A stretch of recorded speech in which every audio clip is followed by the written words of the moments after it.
Uma vez, uma pessoa próxima a mim falou: eu tô muito triste hoje. E era aniversário dela. Eu falei: mas por que você tá triste? Ela falou: porque hoje eu deixo de ser geração Z. Porque eu tô fazendo 25 anos. Aí eu falei: não, você não entendeu. Não é sobre a idade, é sobre o ano que você… Falei: então eu ainda sou geração Z? Eu falei: sim. Pode ir lá queimar a calça skinny. Você tá livre disso.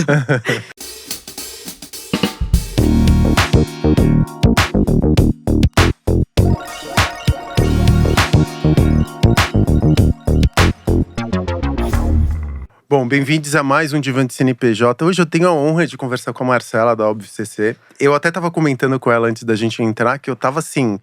A Débora, que é a produtora desse programa, né, me ajuda na produção desse programa. Quando eu entrei, eu falei… Como você conseguiu trazer a Marcela? Porque eu realmente pago muito pau pra você, como mulher de negócios, como comunicadora. Como essa personalidade que você arrebatou o mercado faz uns 5 anos. E por incrível que pareça, o teu trampo na Óbvios… E a gente vai falar sobre ele, né? Chapadinhas de endorfina, Prazer Óbvios. Virou uma grande referência no mercado publicitário. A ponto de eu não conseguir chamar a Óbvios de agência. Porque ela não é uma agência, né, Marcela? É uma plataforma, acho. É uma plataforma, mas antes disso, obrigada. Obrigada demais pela generosidade. E eu volto sempre, é só chamar. Eu Nossa, amo. Demais, obrigado mesmo. Eu tava muito temeroso antes da nossa conversa, porque eu pensei que este programa não estava à estatura da Marcela, que eu pelo menos criei dentro de mim. Eu sei que é uma projeção. Vamos desconstruir. Você tá me ajudando nisso. Vamos lá. Marcela, quero começar falando… Qual que é a premissa desse podcast? É entender quais são as estruturas formadoras na tua existência que possibilitaram que você se transformasse nessa mulher de negócios fodida que você é hoje. Nessa comunicadora que eu acho que, antes de mais nada, você tem uma capacidade de formar comunidade, criar pessoas à sua volta que também sejam capazes de manter desejo de comunidade, de falar especialmente com as meninas, com mulheres, mas eu percebo que não tão apenas mais. Eu sou muito impactado pela comunicação da Óbvios, eu confesso, eu sou do tipo que salva.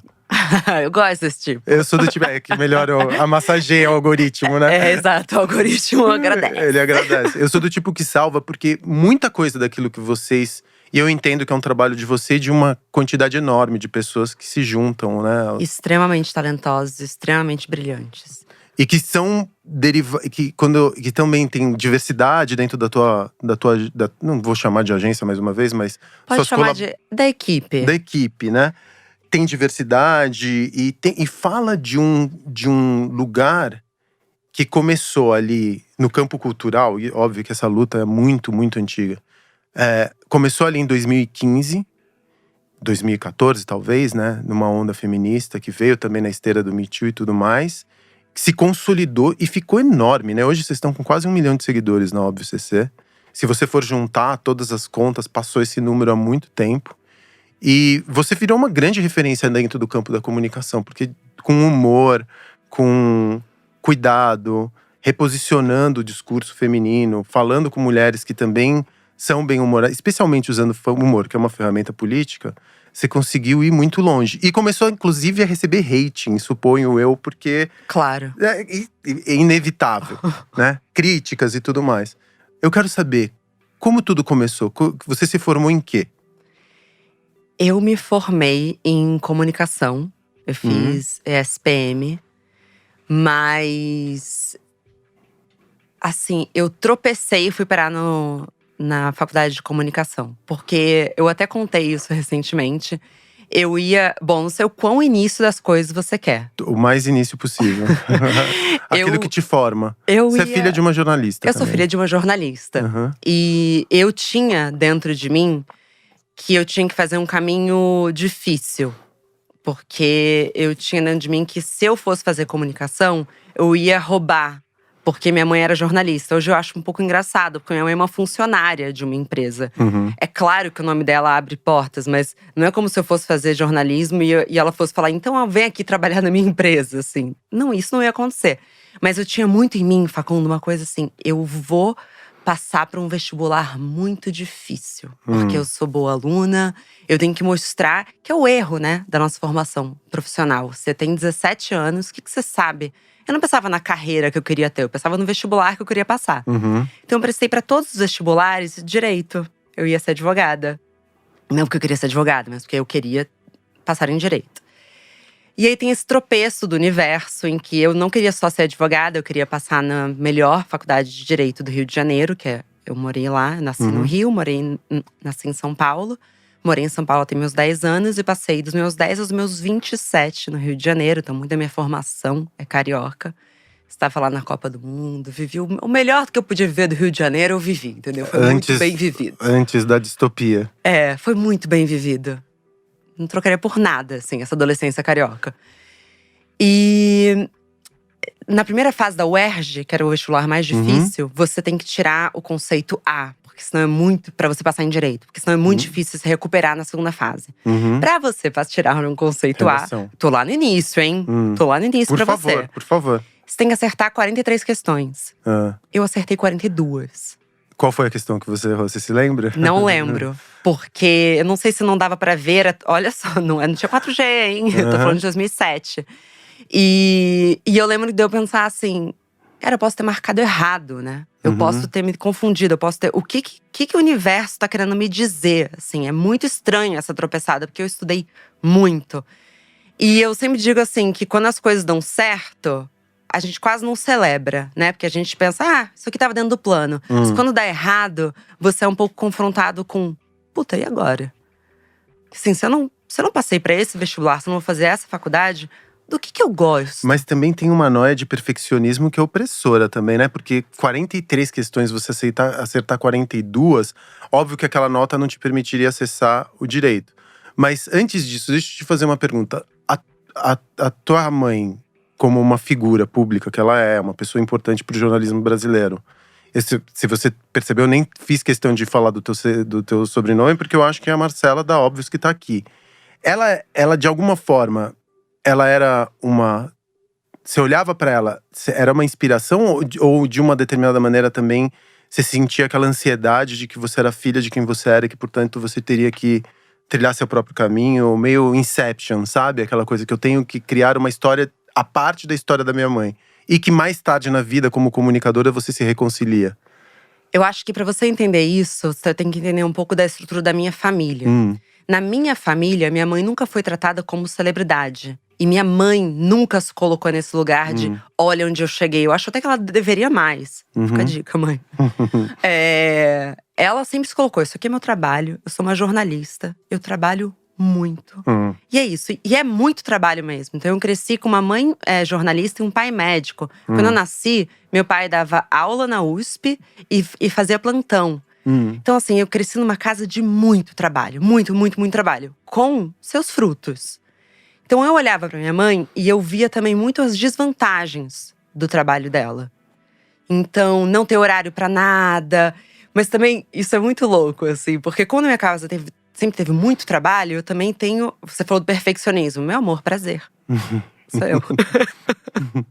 Sou completamente perfeccionista. Inclusive, eu vou gravar amanhã um episódio chamado Limbo das Perfeccionistas. Que eu tô querendo entender, assim… Agora que eu tô onde eu tô… Qual mais eu vou me cobrar? Mas isso é uma outra pauta. Que é meio neurotizante, né, cara? Eu sempre tive essa coisa com o perfeccionismo. Eu sempre fui pelo contrário do bom o suficiente. O bom o suficiente é um lugar que me acalma. O segundo lugar é um lugar maravilhoso pra mim. O terceiro. Ai, que gostoso. Porque assim, você ainda deseja. E o foda de você alcançar esse sucesso estrondoso que você alcançou… É que ele começa a te perseguir, né? Porque você começa a falar, tá, e agora? Eu não vejo sucesso estrondoso, mas… mas dentro da nossa bolha Marcela, é inegável. Eu acho que… Isso é uma referência pra um monte de mulheres da tua geração, pra um monte de homens que gostam de comunicação, pra marketing, pra maneira como marcas se comunicam com mulheres. Onde você toca, e eu sei que é uma equipe diversa e enorme, que também tá trabalhando nessa plataforma, nesse projeto,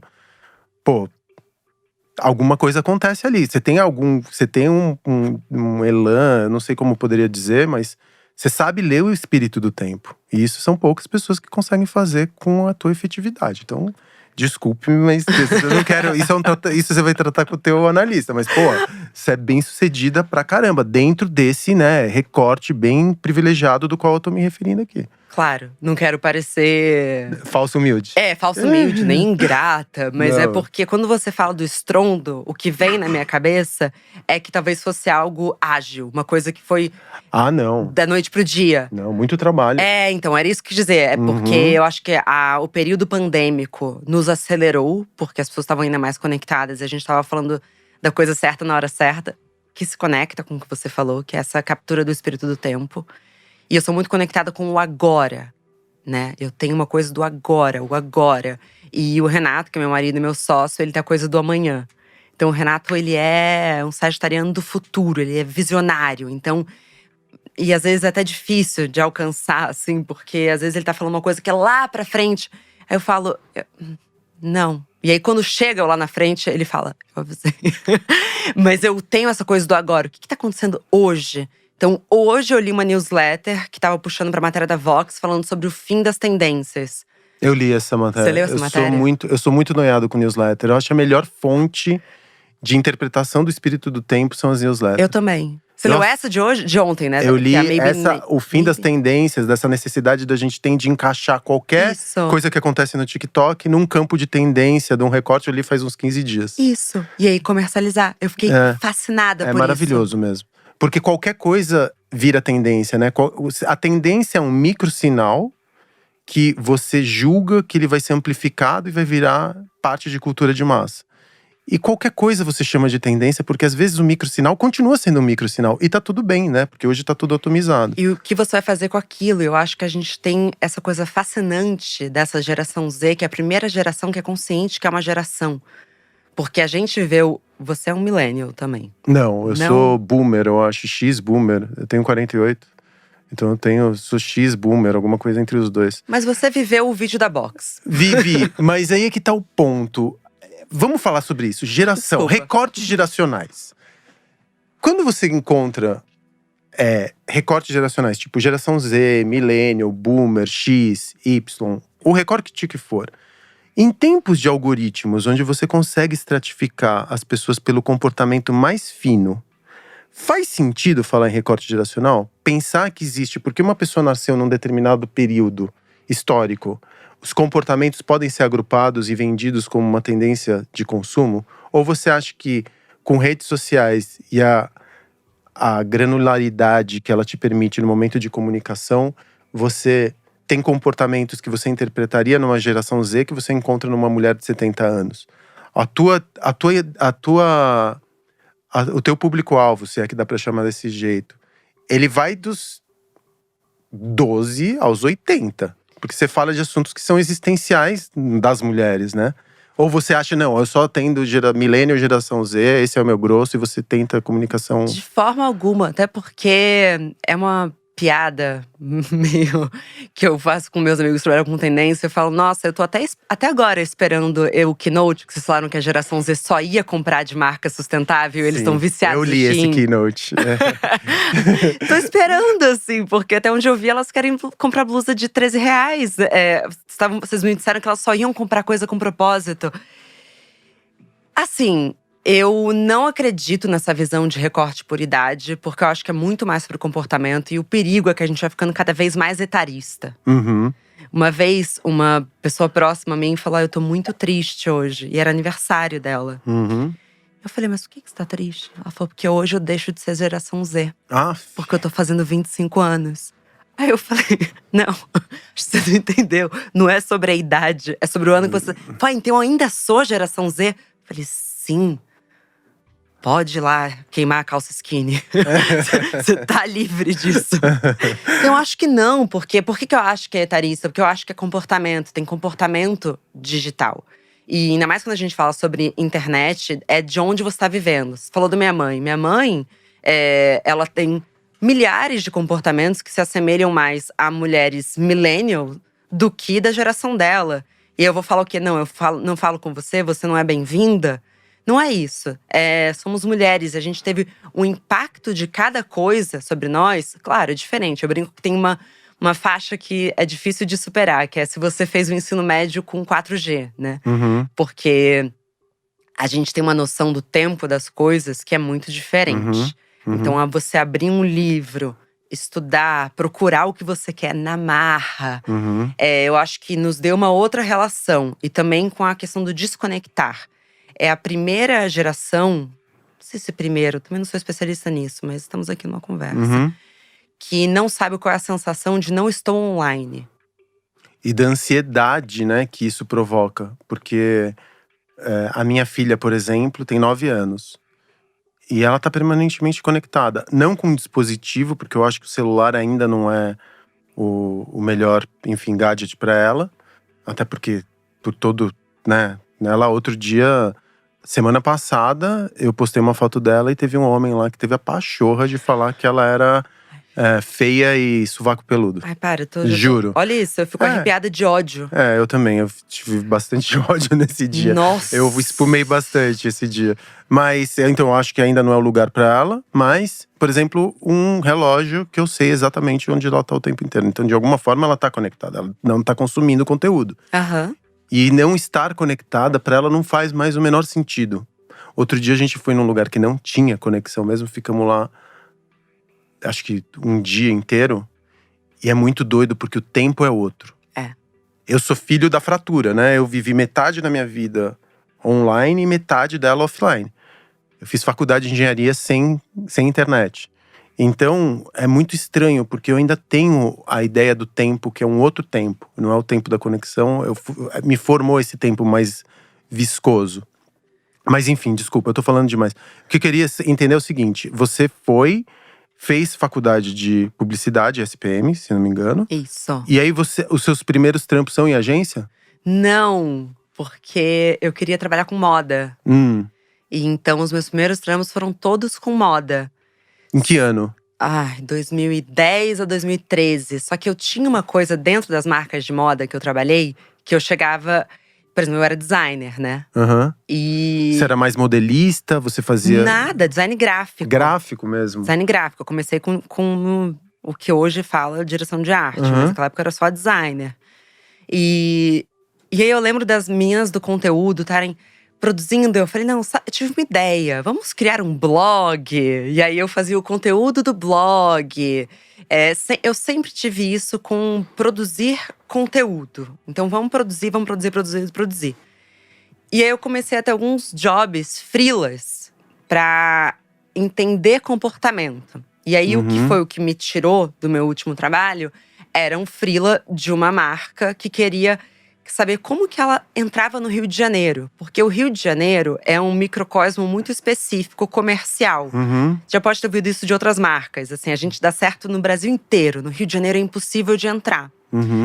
E aí, eu, lá nos meus 22 anos, desenvolvi uma consultoria para essas marcas brasileiras do território nacional que queriam entrar no Rio de Janeiro. Por que tem isso, Marcela? Você vê marcas como Osklen, como Farm, até como Reserva nativas, de alguma… né? Que são nativas do Rio de Janeiro, que elas explodem inclusive pro mundo. Farm tá na gringa, Osklen, Reserva, agora o Grupo Arezo e tudo mais. O que tem de particular na cultura do Rio de Janeiro, especialmente quando você fala de moda, que dificulta que marcas externas entrem no mercado do Rio de Janeiro, mas que não dificulta que essas marcas nativas saiam de lá? Você consegue resumir isso? Já que viveu lá durante muito tempo? Eu acho que é muito difícil de responder, porque eu também já saí há muito tempo. Mas eu acho que o carioca também gosta muito da cultura carioca e quem está lá. Não à toa vocês todos são nativos de lá. Então é mais fácil você estar fora do Rio de Janeiro e querer consumir esse lifestyle do que você conseguir se encaixar. Facilmente você parece um impostor. Alguém que tá fingindo que é carioca. Então, por exemplo, a Cosmo, que é uma marca de biquíni. Sim, que é maravilhosa. Que é da minha grande amiga Lúcia. Ela entendeu isso perfeitamente. E eu não saberia te colocar em palavras a relação da carioca com a moda. É diferente, é expressão, não é sobre quem… Por exemplo, ter voltado para São Paulo me voltou a ter contato, por exemplo, com a coisa mais de ostentação. Porque agora o fashion TikTok tem muito a ver com isso. Você vê, eu tô desatualizada. Mas quando eu saí… Definitivamente não, mas eu que tô… Desatualizada do Rio de Janeiro, né? Porque o fashion TikTok, de fato, são grandes influenciadoras cariocas que estão lá ostentando, tá? Que é minha Prada e minha Chanel. No Rio, eu acho que não é sobre isso, assim. Eu acho, pelo menos naquele momento, é muito mais sobre… onde você está frequentando, quem são as pessoas, que música você ouve, qual é o seu DJ favorito. E, de alguma forma, a roupa entra nisso. É muito legal, né? Que meus grandes amigos, os meus melhores amigos são cariocas. E eu não gosto muito do Rio de Janeiro como cidade, assim. Ela, pra mim, é hostil. Por causa do clima, basicamente. Eu acho que lá é muito calor. Eu sou paulistano, né? Então, a ideia que eu tenho das minhas relações é que aqui em São Paulo, todo mundo é muito anal retentivo. Muito durinho, assim, muito estruturadinho. E quando você vai pro Rio de Janeiro, você faz… sabe, a sensação de eu tô no Rio de Janeiro, então as coisas são muito mais fluidas, de alguma forma. E é difícil pra gente… de férias, né? Morar no Rio de Janeiro, o seu ombro volta a fazer tuc, aí você cancelado. Na hora, não vai não. É difícil, também é difícil. Rio de Janeiro como megalópole especialmente porque de alguns anos pra cá, a gente… aquele lugar do Rio de Janeiro, que era um lugar idílico, utópico, né? Que era o paraíso tropical, que era o lugar, enfim, que era um lugar muito cinematográfico, até porque foi… até a cultura, né? Pelas TVs, pelas novelas da Globo. Todo mundo… a metonímia do Brasil era o Rio de Janeiro, né? A gente olhava para o Rio de Janeiro e isso era sinônimo de Brasil para o mundo.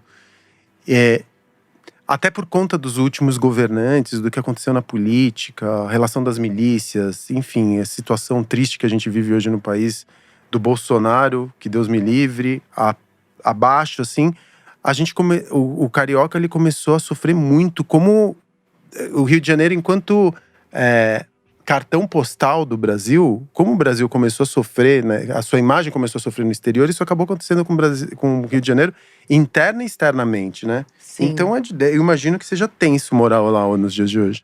Eu acho muito triste. Porque eu acho, com certeza, uma das melhores cidades do mundo. Tem as melhores pessoas do mundo, isso eu posso te dizer. Tem as melhores pessoas do gosto muito dos mundo. E cariocas. tem vivências que você só tem no Rio de Janeiro, assim.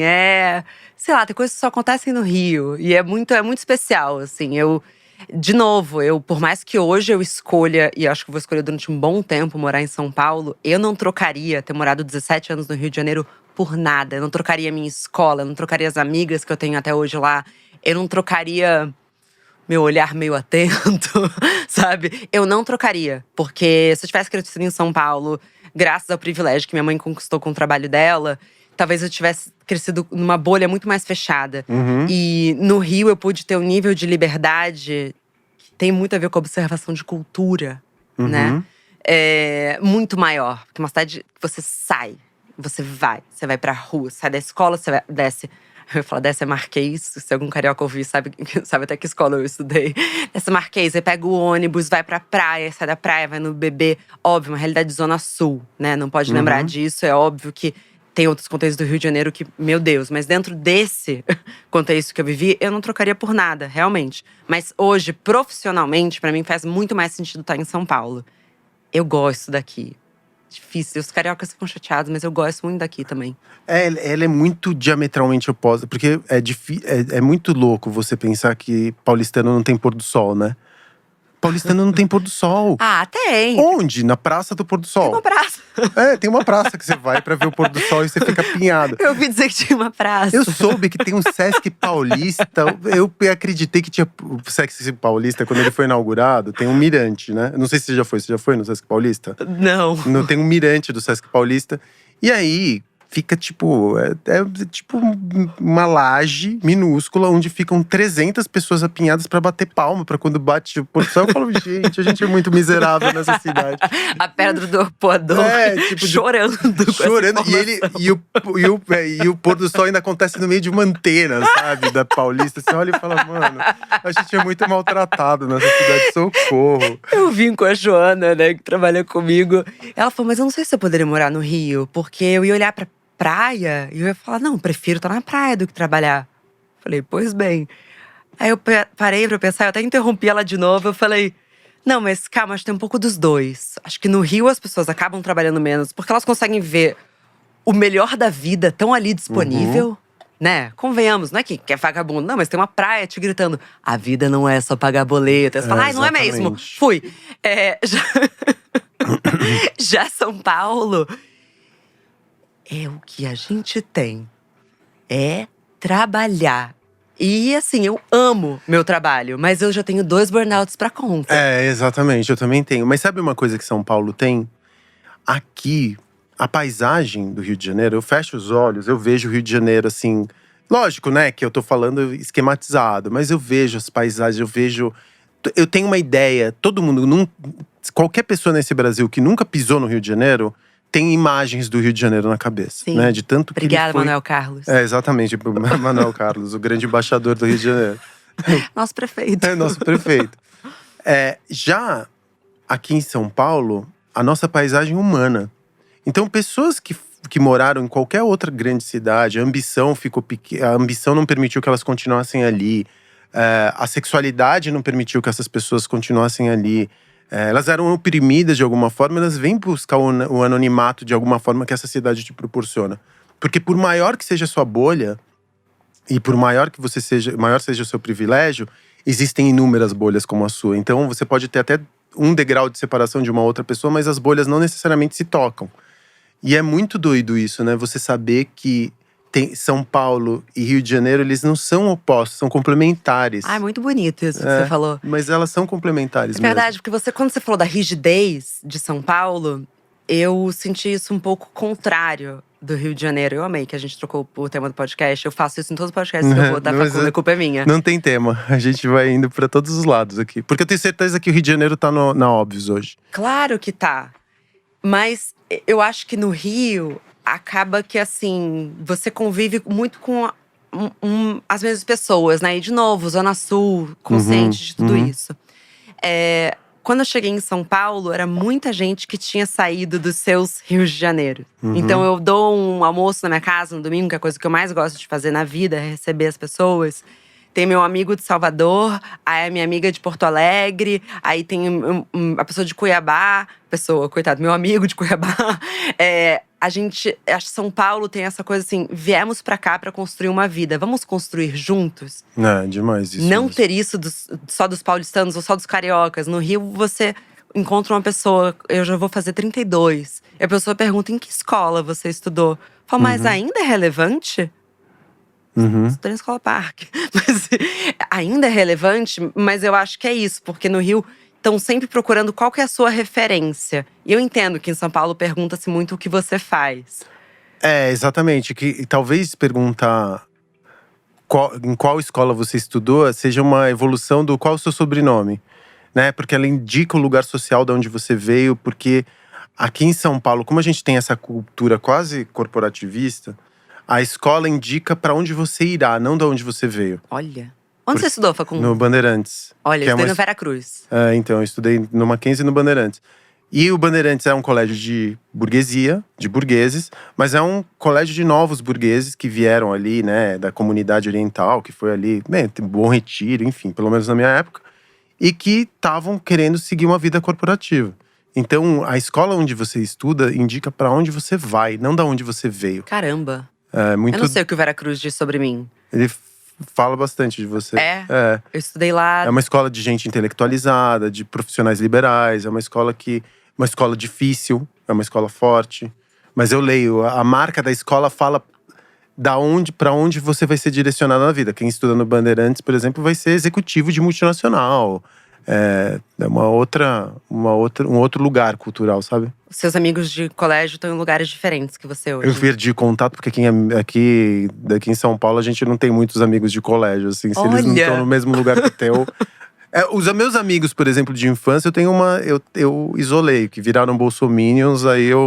não. Bom, sabendo das escolas que eu estudei, você pode imaginar que eu não tenho nenhum amigo bolsominion. Eu sei, eu tive, porque eu estudei, enfim, em escolas de burgueses, e aí eu tive muito amigo bolsominion que eu respeito pela história, e foi bom até. Essa foi uma coisa que aconteceu, não vou falar que foi boa, mas que evidenciou, né, quem são as pessoas pelo recorte político delas. Mas não vamos falar de infância tanto assim. Eu quero saber do teu trajeto. Então você começa a trabalhar nessas marcas. Você pode citar elas? Você começa a trabalhar quando você sai da faculdade, você trabalhou em quais empresas exatamente? Você pode falar, não? Ai, então, não fala, então. Posso não não falar pode, só porque… lógico. Enfim, posso falar uma que eu tenho muito carinho, que é a Dress2. Que talvez você não conheça. Não, que é não conheço. uma empresa de Niterói e que, enfim, tem muitas franquias. Eu tenho o maior carinho. Mas é porque tem outras que tem um pouco de concorrência com marcas. Entendi, tá, tudo bem. E aí, quando que acontece… A virada. A virada. Eu quero saber esse período. Você já estava casada? Não. Não, você conhece o seu companheiro depois. Seu marido depois. Quando que… Eu quero saber… Você tá ali, empregada.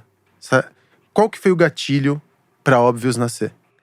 O gatilho pra Óbvios nascer foi justamente porque eu recebi uma proposta de um projeto dessa marca. Que eu posso falar, porque eu tenho muito carinho. Que é uma das marcas da Grendene. Olha, eu sou muito escorregadia. Falei mesmo, eu falei. Que é uma das marcas da Grendene.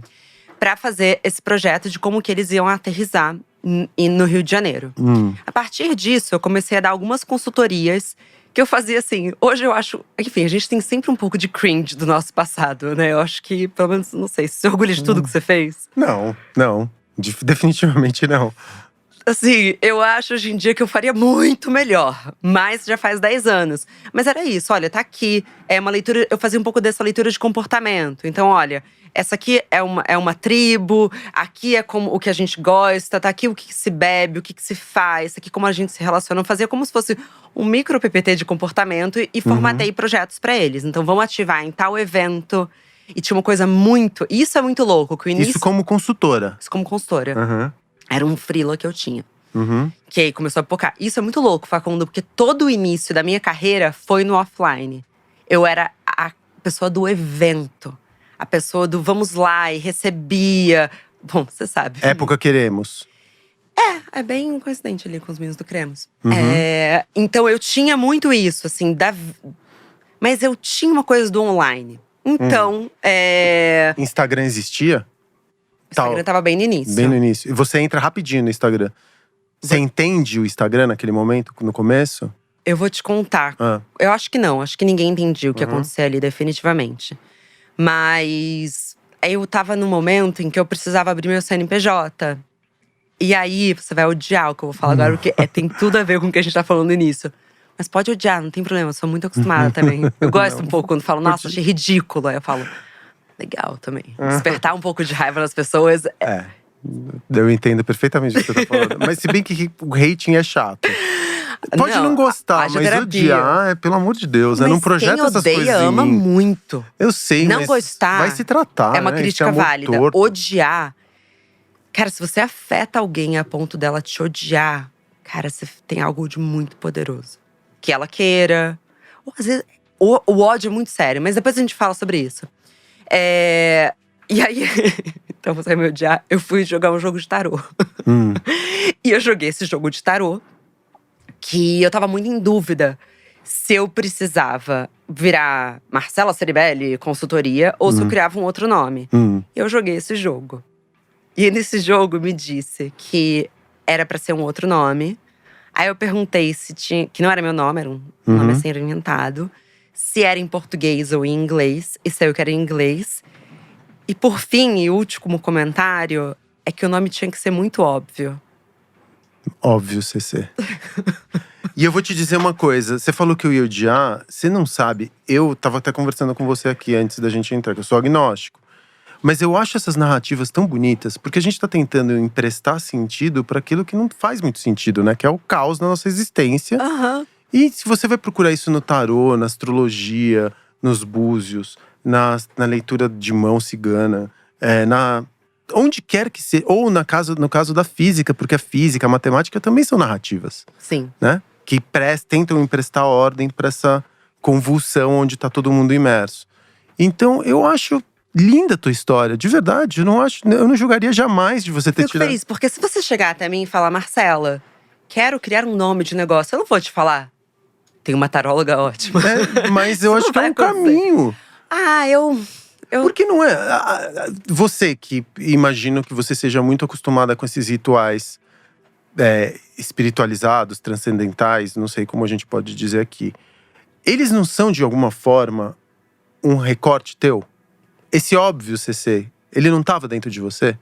Não é um Claro nome que que caiu, tava. que você quando ouviu isso, você falou, é óbvio que tem que ser isso. Porque eu acho um nome maravilhoso. E que Não. te permite internacionalização, que você tá indo pra aí. E que eu cavei dentro de mim, Sim. aquilo tava em mim. Mas como eu fui me relacionando com essas novas curas e esses outros, enfim, como você chamou, achei mais bonito, que eu já esqueci, desculpa. Nem eu me lembro mais. Isso é bonito. É que eu fui entendendo que isso tem que ser extremamente individual. Uhum. E a minha relação com isso não é algo que eu quero propagar pros outros. Uhum. Porque eu entendo o acaba jovem místico. Eu também, às vezes, falo, gente, tava assistindo um reality show, que eu não me orgulho, mas eu tive Covid. E eu falei, eu preciso de alguma coisa que me isole, assim. E eu adoro o Marcos Mion, né? Adoro mesmo. Eu acho ele Adoro o demais. Marcos Mion. Ele é um fofo. Eu já troquei várias ideias com ele por Instagram também, Marcos. Eu também sou admirador do teu trampo. Não, e eu fui no Caldeirão do Mion com a minha mãe. Você foi? Fui. Que da hora. Eu nunca vi o Mion assim na frente, a gente só Eu trocou ideia por ganhei. Instagram. Eu fiz o Tadeu Smith chorar. Ai, que fofo, Ele que é muito maravilha. Nossa, pequeno cristal Tadeu. E eu falei, é com o Marcos Mion, vou assistir. E aí, no Túnel do Amor… Nossa, bom, vamos lá. E aí, no Túnel do Amor, é assim, ó. São 10 amigos. Não, são 10 duplas de amigos, que viram 20 pessoas. Eles se separam nessa casa, em que tem um túnel no meio. Então, imagina aqui essa arquitetura, tá? Uma casa, outra casa, um túnel. Nesse túnel é onde acontecem os dates. E nesse túnel acontece, olha, o túnel escolheu você. O túnel escolheu você. Que metáfora bonita. O túnel como um elemento de ligação entre dois universos e dois mundos. É verdade. Então você já entendeu. Porque aí chegou um dado momento que eu comecei a analisar que as pessoas que estavam participando daquilo que eles chamam de um experimento começaram a dar um sentido místico pro túnel. Então os homens e as mulheres iam para aquele momento do reality show que você olha assim, elas falavam: eu confio que o túnel sabe o que é melhor para mim. E eu pensava, cara, deve ser a Gabriela da produção que tá decidindo isso. Mas eles já desenvolveram um valor místico para aquilo. Então, eu tomo muito cuidado quando eu falo que eu tenho uma astróloga que me acompanha já há 10 anos. Pô, passa o nome dela, eu tô precisando Eu não de passo. uma. A Isabel me mata. Então, talvez eu te passe. A Isabel é o nome da astróloga. Eu vou googar, eu vou achar na lista dos seus seguidores. Isabel. Não, eu tô brincando, Isabel. Você continua da Marcela, tá? Eu vou te passar, porque você é bem agnóstico. Então, mas você sabe o que acontece? Eu sou agnóstico e eu frequentei eu tinha uma astróloga, de Lídia Weiner, que faleceu. Uma mulher incrível, que eu amava. E que apesar de eu não acreditar que Mercúrio retrógrado, ou que os astros posicionados em algum momento… Aquela mulher, pela conversa, aquilo era numa sessão de análise, destravava coisas em mim que eu nem sabia que eu tinha. Então eu não acho que a astrologia acontece de fora para dentro, mas de dentro para fora. Ela é um recorte da tua existência. Ela organiza um pouco daquilo que você quer para si. Ela pode ser um efeito placebo dentro da minha narrativa. Pode ser um efeito placebo. Ela pode dar intenção de futuro, que aí por autorrealização e autodeterminismo eu vou lá e realizo. Então, eu de maneira alguma desacredito de astrologia. Eu acho que ela é uma ferramenta poderosíssima de autoconhecimento. Especialmente quem é a astróloga ou o astrólogo que você tá falando. Porque direto me falam, mas você adora… Eu já fico irritada. É que você adora essas coisas. Eu falo, não é que eu adoro essas coisas. Eu tenho uma pessoa que eu confio profundamente. E a partir de agora, e a Bel que me perdoe, talvez eu pague realmente pra conversar com ela. Eu gosto das opiniões dela, eu gosto… Que é ela como pessoa ali. Eu não brincaria com isso. Às vezes, tem um jogo de tarô numa festa. Gente, toma muito cuidado, entendeu? Porque a gente tem muito livre-arbítrio nessa história. E uma pessoa pode te falar uma coisa que vai influenciar a sua cabeça e com um nível de autoridade muito perigoso. É muito perigoso. Porque dentro do misticismo, e aí aqui, assim…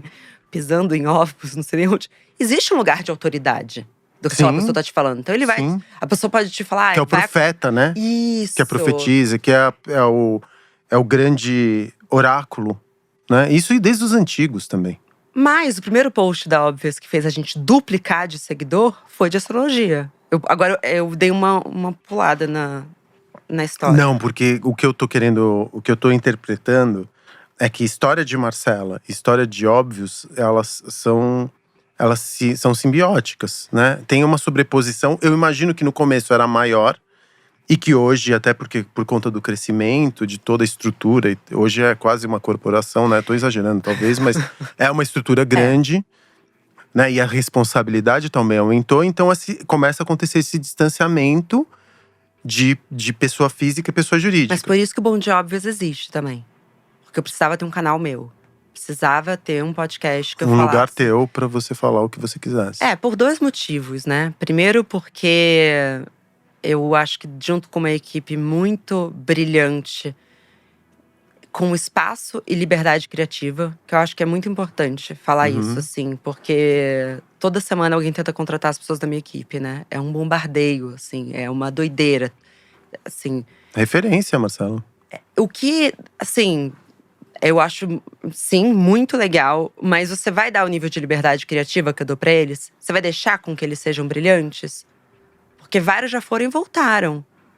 E aí depois fala, não, sabe o que é? Aqui na nossa empresa, essa redatora não entregou nada. Falo, mas como é que foi o processo criativo dela? Você ouviu, sabe? Porque não é uma pessoa. É também o ambiente, como é que você tá, qual que é a cultura. Bom, gente, a conversa tá tão divertida e tão nutritiva aqui com a Marcela que eu resolvi partir esse episódio em 2. Então, agora a gente tá ouvindo sobre a história da Marcela e como que ela, no final das contas, se formou como essa empreendedora que hoje tem um conglomerado, se é que chama dessa maneira, mas uma plataforma que fala sobre a felicidade feminina. E a gente vai saber sobre quais são as derivações e para onde ela vai no segundo episódio. Então, muito obrigado e até semana que vem.